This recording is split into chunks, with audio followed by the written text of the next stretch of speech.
দর্শক, এখন আমরা সিলেটের একটি রাস্তা দিয়ে যাচ্ছি। সিলেটের রাস্তাগুলো দিয়ে যখন আপনি যাবেন দেখবেন জ্যামে পড়বেন না, জ্যাম খুবই কম, নাই বললেই চলে।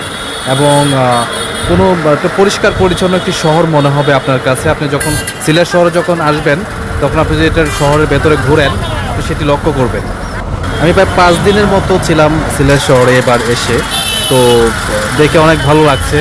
আমি অনেক জায়গায় গিয়েছি, সিলেট চা বাগান, সুনামগঞ্জে হাসন রাজার বাড়িতে, এবং তাছাড়াও বেশ অনেকগুলো দর্শনীয় স্থানে গিয়েছি, যেমন জাফলংয়ে গিয়েছি।